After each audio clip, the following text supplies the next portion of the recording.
AI is here to stay, and for better or for worse, it's changing the way that we manage and deploy our systems at scale. But there's a persistent misconception about what AI actually is. And not only is this misconception slowing down adoption, it's also generating significant fear and frustration. Hey there, my name is Christopher Sandoval. I'm a developer relations advocate here at Flowfuse. In today's video, we're going to dispel this misconception and prove once and for all that AI as a technology is an enhancement tool and not a replacement one.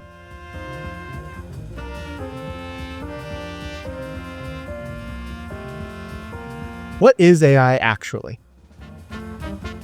So before we discuss where this misconception comes from, we should talk a little bit about what AI actually is. So artificial intelligence right now falls into one of three general buckets. In one bucket, you have generative tools. Now, generative AI right now is based largely on large language models. These models basically take all of the text or the content that you're feeding into it and turn it into numerical representations.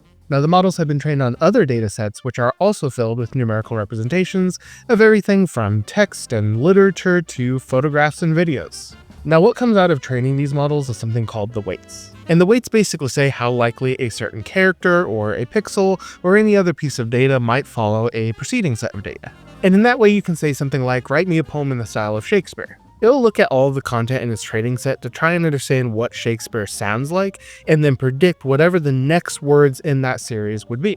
Now, the next bucket of AI is non-generative.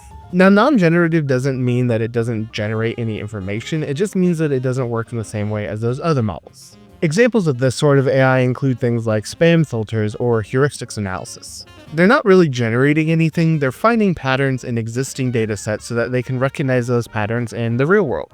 Now finally, you have this third bucket, which is neither generative nor non-generative. These systems tend to be hybrid and they combine both generative and non-generative systems to do more complex research or discovery. You tend to see these models more in research facilities, in life sciences, or in really complex multimodal mathematics situations. Now all of these buckets have one thing in common.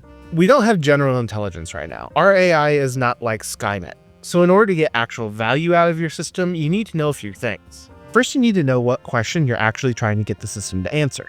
Next, you need to know what data you need to connect to the system in order to get that answer. Next, you need to know the potential pitfalls of processing the data to get that answer so that you can stop the AI from going down paths that aren't beneficial. And finally, you need to know how to actually interpret that answer. Just getting an answer like 42 isn't going to give you an actual solid framework for understanding what the question even was or what that number even represents. Now, this is where that old adage comes into play. Garbage in, garbage out. And while the inclination has been to give AI as much data as possible, the reality is that current day models are getting more specialized and therefore requiring more specialized knowledge and more specialized training data. And that brings me to my core argument. AI is an enhancement, not a replacement.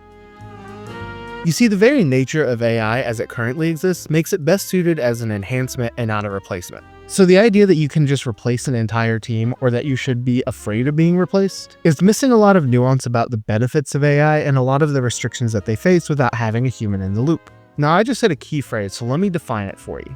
The idea of human in the loop is that having an agentic system can be made better, more efficient, and more accurate by having a human somewhere in the process. The most obvious example of this would be to have something like AI detecting workplace accidents. You can have a work environment that has a camera that's scanning threats. But you obviously don't want the only way that that line can stop to be the camera and the AI behind it saying, hey, there's a problem. You still need to have an e-stop button that you can hammer if there's a problem. And more to the point, when that AI makes a decision that says either there is a threat or there isn't a threat, you want a human to be able to look at that and validate that over time.